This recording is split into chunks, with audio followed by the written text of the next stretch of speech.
Hello everyone, we're Team Luna Vista from the Edison Academy Magnet School, and recently we won the 2025 NASA App Development Challenge. So without further ado, let's get started.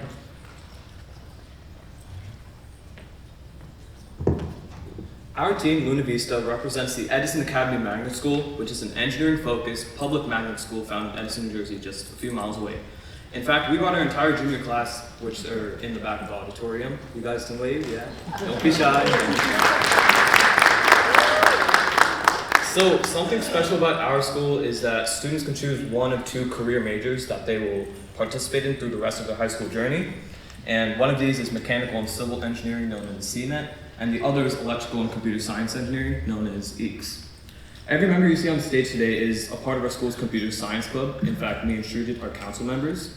And we all have passions for aerospace engineering, computer science, computer engineering, and other fields. And now we'll introduce our team individually, starting with Shrujit. I'm Shrujit Chintalapudi. I'm the team captain and I'm a junior in HELIX. I'm Ashin Krishnamurthy. I'm also a team captain, and I'm a junior in the civil and mechanical program. I'm Atri. I'm a junior in the CMET program. I'm Advait, and I'm a junior in the CMET program. I'm DEVCO, and I'm a sophomore in the CMET program. I'm Veda, and I'm a sophomore in the HELIX program. I'm Harsha, and I'm a sophomore in HELIX.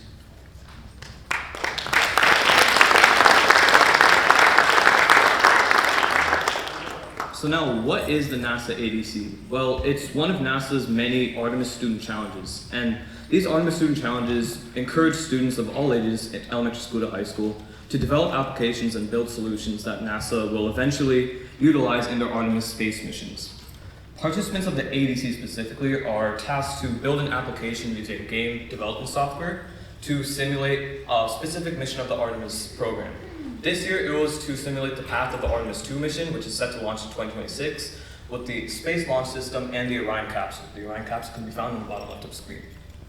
So, the journey of the ADC is as follows.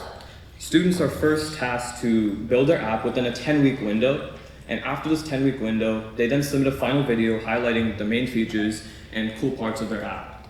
NASA then interpolates all of these videos and sends out invites to a couple teams for an interview. During this virtual interview, NASA engineers talk with the students, talk about the good parts of their app, parts of their app that can be improved upon, and students can also pose questions to the engineers. After this interview, some teams are invited to the Space Center in Houston, Johnson Space Center. NASA pays for an all-expenses-paid trip for the students. And at the Space Center, they present to NASA engineers, they talk with passersby at the Space Center Houston, and they also explore many of NASA's top secret facilities that are not available to the public. As with any work, dividing up the tasks is crucial. For instance, we had to use task management software such as Trello and a combination of in-person and online meetings every week so that people would summarize what work they did and everyone was up to date on the current state of the project. Additionally, remote desktops and version control software were used so that everyone had the same project version. And additionally, when assigning tasks, we first evaluated everyone's skills initially and assigned the tasks so that people were confident in what they were working on. In terms of softwares and programs, we mainly use Unreal Engine 5 for game development and C++ to program the components of our app. We used CAD and 3D modeling softwares, including Onshape and Blender, and Google Drive for version control.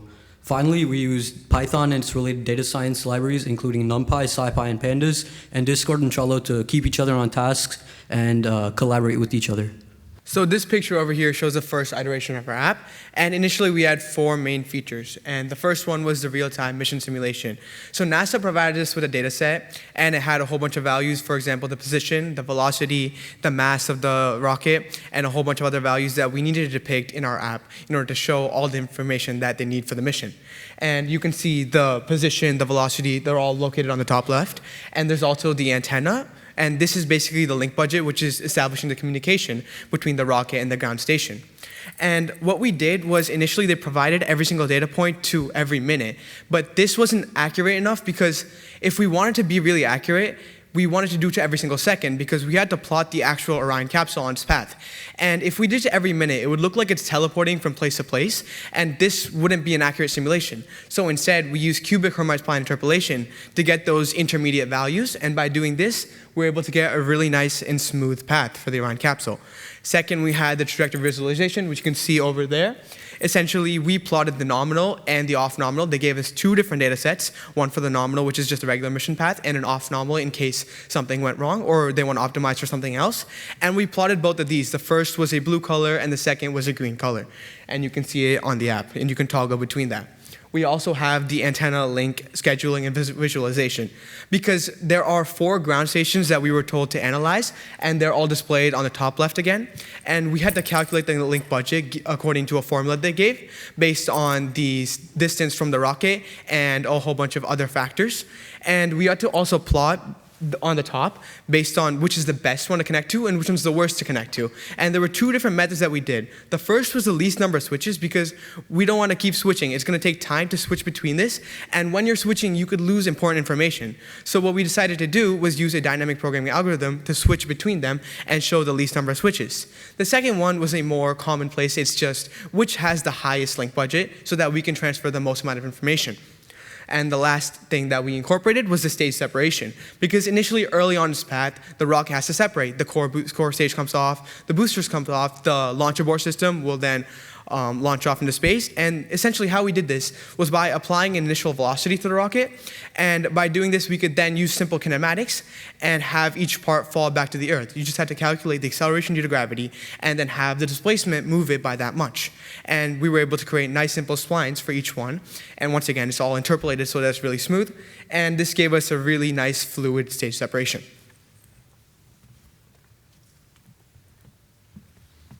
So now we're going to be showing our video. Hello, we are Team Luna Vista, and we are the winners of the 2025 NASA App Development Challenge.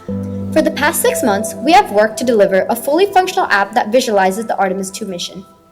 Our app is built primarily in Unreal Engine using its integrated C++ and Blueprint scripting.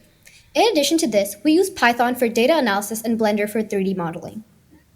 The app uses the NASA-provided dataset to accurately depict the rocket's position with respect to time. A colored spline represents the trajectory of the rocket. The resultant velocity vector magnitude is displayed with the color with the trajectory path corresponding to the magnitude of the vector. Greener hues represent a higher velocity, and redder hues represent lower velocities. Another important piece of data is the mission status, which differentiates each section of the mission with its own color. The minimap further highlights this by providing an overview of the entire path and statuses, with the dynamic movement of the capsule and moon. Next to this is also a panel which shows which stage is firing, and we calculated this based on the mass changes found in the NASA data. We also show the total distance traveled. Our app also incorporates the off-nominal mission data by adding a toggle option for viewing the off-nominal path next to a regular path. On the top, you will also find a multitude of useful data describing telemetry, antenna communications, and more. Here is the position telemetry and the resultant velocity. All the antenna and link budget information is in the link budget panel, and there are 2 options for the prioritization, maximum link budget and the least number of antenna changes.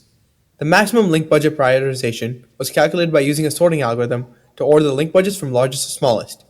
Meanwhile, the least number of antenna changes was calculated using a dynamic programming algorithm. The user can toggle between the 2 modes and the color of the antennas. The rationale for the prioritization of the antennas is also provided. The antennas are also labeled and the connection line is visualized. We used the publicly available model from NASA for the shape of our Orion capsule and created the textures ourselves. We custom made every other part in Blender, including the surface module and second stage, using NASA dimensions. To create the textures, we unwrapped UV maps for each mesh and uploaded the image of the UV map into an image editor, where we could use the overlay to develop textures that fit the UV projection. When interpreting the NASA dataset, we found that the provided data point occurred only once every minute. To solve this, we used cubic Hermite spline interpolation to create a smoother curve with points every second. Our app also includes a separation of each state of the rocket. Each part's separation required to follow its own unique spline path, and this was done by having the object follow the main spline until the timestamp indicating its Edison. From there, the coordinates were calculated using kinematic equations until splashdown. To plot the antennas at each timestamp, we had to calculate the x, y, and z coordinates. First, we found the initial longitude values and converted them to Cartesian coordinates with an ellipse model. Then, it was simple rotational kinematics. To efficiently retrieve path segments from the dataset, we used binary search. After getting the correct segment, we were then able to get all the data at specific time coordinates. After sampling hundreds of thousands of points, we were then able to populate the trajectory sequence and visualize the overall mission path down to the second, giving us an extremely smooth trajectory. In order to generate a schedule of antennas that minimizes the number of antenna switches, we used a dynamic programming algorithm, which finds the optimal solution in an O of n k time with k antennas. Our DP is structured with the following relation, where DP of I of k represents the minimum number of antenna changes from timestamp 0 to I, such that the latest antenna is k, where we number the antennas from 1 to 4. And in order to find the actual assignment, we use backtracking. For each DP transition, we just keep track of the k used, then work backwards from the most optimal state to reconstruct the final assignment. One problem we faced was calculating the link budget of an off-nominal mission, as the antenna distance was not provided. We used the distance formula from the rocket's position to the antenna's position. Then, for availability, we used the law of cosines to check the angle created by the vector from the center of the Earth to the antenna, and from the vector of the antenna to the rocket. If this value was greater than 90 degrees, the availability would be 1, otherwise it would be 0. Another issue was configuring the paths, splines, and cameras for each object, such as the different boosters, capsules, moon, Earth, and others. Initially, they were all stuck to the root component, the Orion capsule. In order to effectively manage this complex system, we encapsulated all the behavior into one parent class with the movement behavior, Sphere Actor, which allowed us to efficiently manage all the different paths and trajectories into one program. This taught us the principles of object-oriented programming. After receiving feedback from our interview with NASA, we made a couple changes to our app to improve visibility and user-friendliness. First, we added a brightness slider that allows the user to adjust the brightness of the visualization. Second, we changed the visualization of unavailable antennas.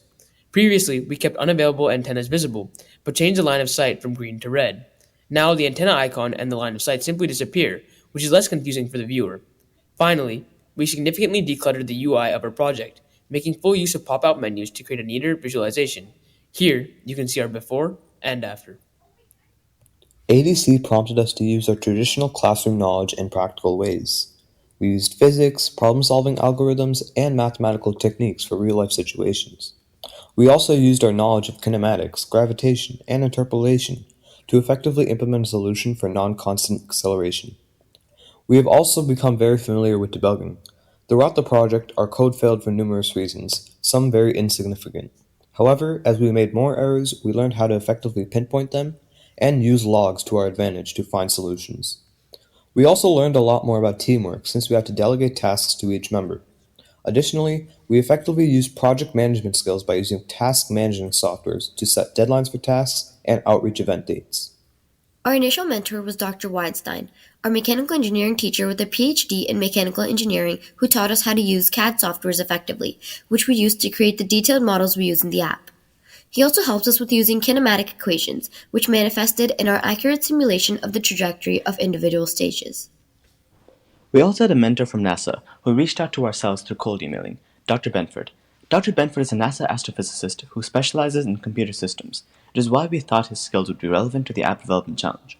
We set up a virtual meeting with Dr. Benford where he advised us on possible uses of ML in our app, which we are working on incorporating. One of these uses was for Doppler ranging for course correction. As the rocket completes its trajectory, it is consistently connected to ground stations, which are transmitting data at a certain frequency, and the rocket is receiving data at another frequency. The difference in frequency can be used to calculate the relative velocity of the rocket, and Dr. Benford advises to use ML to speed up the process instead of brute forcing the calculations. Another use was for drag calculations. One challenge we had early on was that the empty stage of the rocket were getting stuck in orbit instead of falling back to Earth. This is because we had not properly calculated the effect of drag, which we later fixed. However, Dr. Benford advises that using ML might more accurately represent turbulent conditions in the upper atmosphere. Lastly, NASA provided us with a nominal and off-nominal mission trajectory. Dr. Benford suggested that we could use ML to create new off-nominal trajectories by optimizing for different variables, such as time or fuel spent. To help our community learn more about the Artemis Two mission and quantum science, we held several outreach events. First, we presented to elementary school students at our local library. Next, we wanted to make an impact on the people at our own school. We shared our progress on the app and invited our classmates to follow our journey. In addition, we went to a middle school to present our project and explain quantum computing to parents and children. We also presented to over 200 middle schoolers at a charter school. Recently, we also presented at our district's spring advisory dinner. Our team also organized a hackathon for middle and high school students, with over 50 participants and 20 submissions. We selected 5 winning projects, including several that explored quantum science and its real-world applications. Our efforts have been recognized in local newspapers, and we actively share our progress and updates on social media platforms like Instagram. We also have a website and a blog where we encourage everyone to explore our goals, models, features, and events. Recently, we were invited by NASA to attend a 4-day VIP event with tours of their facilities and presentations at Johnson Space Center and Space Center Houston to the public, workforce, and leadership. Our team still has many other features in mind that we want to implement to make our app even more interactive and accurate. We will also continue to be active on social media and update our website to share our progress. Thanks for listening.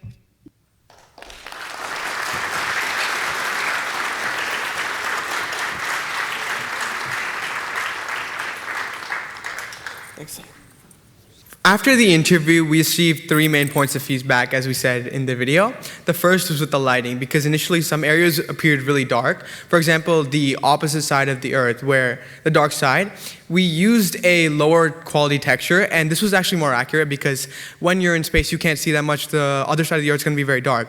But for the user experience, we decided to go with the higher quality texture, and this was a lot more colorful. And we thought that while it was sacrificing realism, it would make our app better because what this is tailored for, it's a simulation that's meant for people to analyze this, and it's not really, we don't want to go realism here, we want to go what can we use here so that the people that are using the app can better understand here.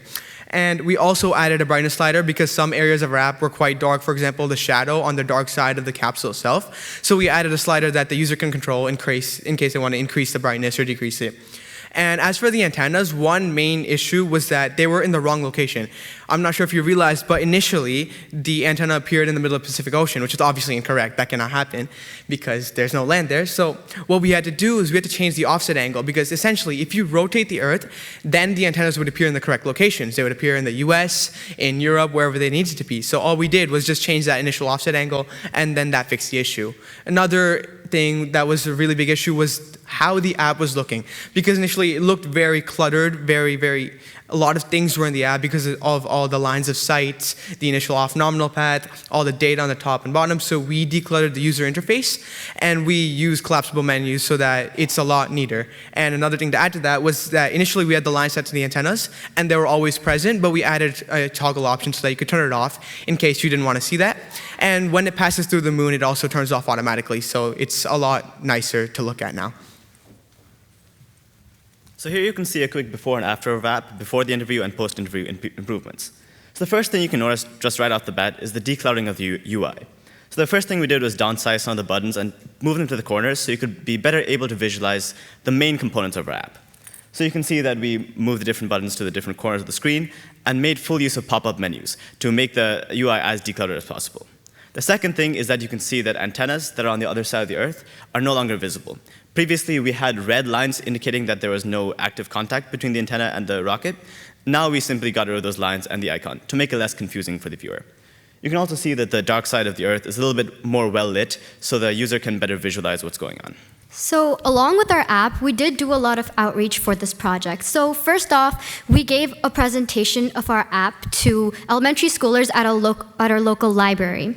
So for this presentation, we had to tone down the information about our actual app and make it more about the general field of aerospace so that they would really have fun with our presentation. Then we presented our work at our own school because a lot of our classmates knew that the NASA App Development Challenge existed, but they didn't really know what it was or what you had to do to get through it.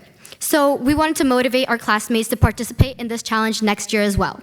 Then we presented to middle school students at the John Adams Middle School, and once again we had to tone down our actual information, but we still kept a level of information that helped them understand what our app was about. And then similarly, we presented our project at the Hatikva International Charter School, where we did similarly the amount of same things, but we also had fun and engaging hands-on activities. A few weeks ago, we also shared our work at our district spring advisory dinner. So you can see some photos here. Those are of the middle school, that's of our own school, and that's the charter school.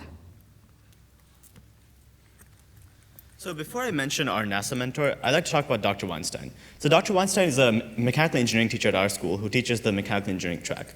So the way he mentored us is he taught us kind of the basics of CAD modeling and design, and we went to him for help in enhancing our understanding of more complicated features that we used to model the different stages of the rocket. Now for our NASA mentor, Dr. Benford, we ended up cold emailing over 20 different scientists and engineers at NASA, and Dr. Benford responded to us and was willing to set up a virtual meeting with us. So essentially what we discussed was the application of machine learning in our app in future features that we're currently working on. So one of these is Doppler ranging, as we mentioned in the app. It's when you use the difference in frequencies from the transmitted frequency and the received frequency from different antennas to calculate the position and relative velocities of the rocket. And this can be used for course correction in a way that he suggested we can use machine learning for. Secondly, drag calculations. As I mentioned before in the video, early on in our app, one of the challenges we had was that stages would sometimes get stuck in orbit instead of falling back down to Earth. The reason for this was inaccurate drag calculations. We fixed this later on, but he advised us that machine learning would help make this more accurate to the turbulent conditions in the upper atmosphere. And finally, for calculating alternative mission trajectories. So as you may know, NASA gives us a nominal and off-nominal path trajectories and gives us data for those two different trajectories. However, he advises that we can use machine learning to optimize our trajectory for a new set of off-nominal trajectories for optimizing for different variables like time spent and fuel spent. We encountered a variety of hurdles and challenges throughout this project. So first, scaling. So the rocket is obviously around 1 million times smaller than the Earth, and in order to accurately depict this, while still being computationally efficient, we used a variety of compression techniques, such as compressing the meshes and textures of both the Earth and the rocket, while still maintaining a relatively high level of visual quality. Additionally, in terms of interpolation, the main technique we used was cubic Hermite spline interpolation, but due to its computational complexity, it's somewhat slow to do in real time. So what we did is we used a technique called interpolation pre-calculation splitting. So what we did is we pre-calculated a bunch of Hermite spline interpolation, and then in real time we used a linear interpolation, which is much more computationally efficient to sort of bridge in the gaps between those different data points. And what this allowed is it allowed us to have much more computational efficiency while still maintaining a relatively high amount of visual fidelity. The next issue we encountered was collaboration. So initially what we would do is, because we didn't have access to version control software at the time, we would take our huge Unreal Engine projects about like 5 gigabytes each, and then we would upload those to Google Drive. And quickly, within like 2 weeks, our Google account ran out of storage completely.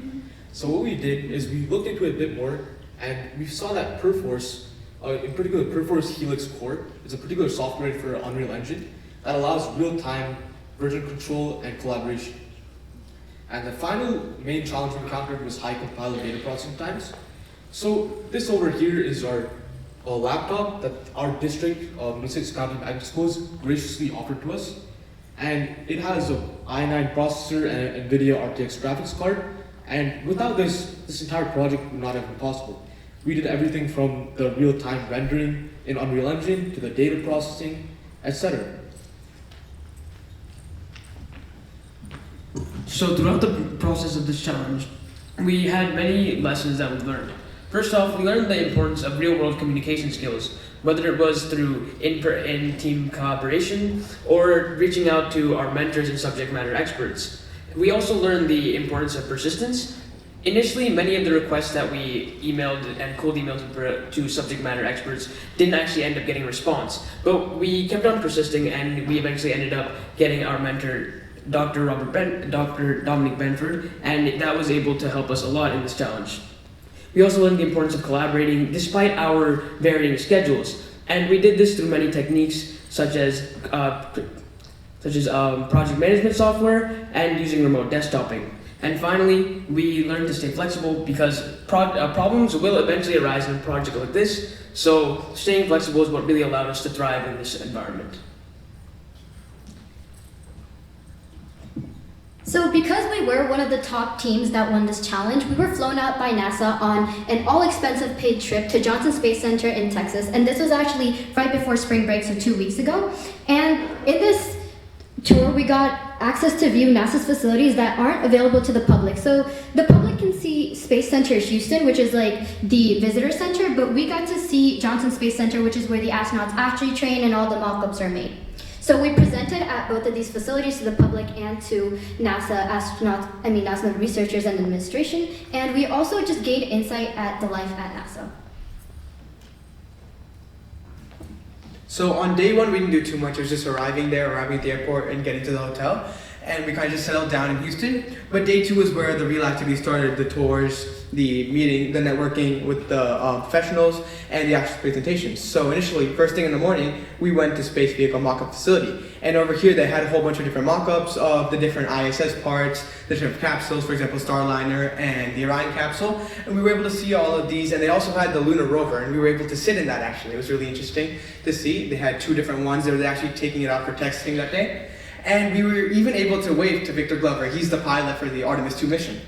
And then after that, we went to the systems engineering simulator, where they had a whole bunch of different simulations for the ISS, for the Orion capsule. And we were actually able to use these simulators because these are the ones that the astronauts actually train on. It was really interesting they taught us how the controls work, and we were actually able to do it, and a lot of us passed them as well. And then we went to Space Center Houston as well really quickly, and we were able to give public presentations. So we just set up a little booth over there and put our app up on TV, and we just showed it to people who came by. It was really interesting because there's a lot of people. We got to meet a lot of new people and show them our app. So, yeah. And so this is a picture of us at this simulations facility, and that's one of the rover. And then over here we have the one at the space vehicle mock-up. In the back you can see all the different mock-ups, and they even had their robot over there, which we got to see. It did some cool stuff, yeah. So now I'll talk about day 3. So we started with a tour of the neutral buoyancy lab. So this is where astronauts train months or even years in advance for missions on the ISS. So the reason they do this in the neutral buoyancy lab is because it simulates the conditions of outer space and allows them to have almost accurate to what they'll actually be doing in space. So we also presented to NASA STEM leaders afterwards, especially certain women who were actually at the head of NASA, who actually gave us a little bit about their lives and how they got there. So we also networked with the NASA workforce during lunch, where we did a similar setup to the public presentations, but obviously we had a higher level of presentation and technical detail when we were presenting to the actual NASA workforce. We also got further simulation tours, such as the computer simulations that NASA astronauts and different mission control centers actually use, capsule simulations, space food, mock-ups, and much more.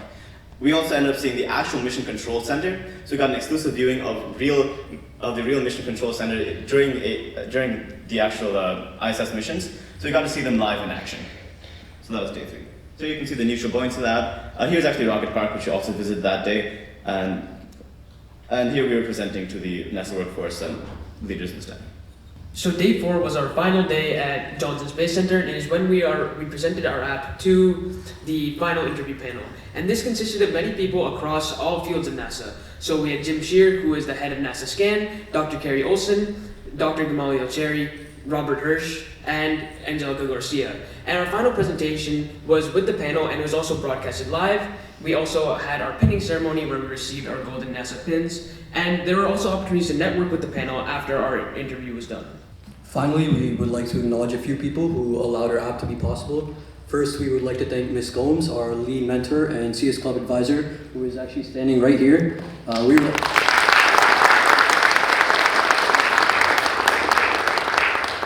We would also like to thank our parents who continue to support us throughout the duration of the project, our school's previous ADC team who guided us through the project tasks, and our subject matter expert, Dr. Dominic Benford, and finally, the NASA App Development Challenge team who allowed the entire challenge to be possible. We would also like to acknowledge our school, the Edison Academy Magnet School, 2 middle schools we presented at, Tikva International Charter School and John Adams Middle School, and our second subject matter expert, Dr. Mark Weinstein, who is also the mechanical engineering teacher at our school.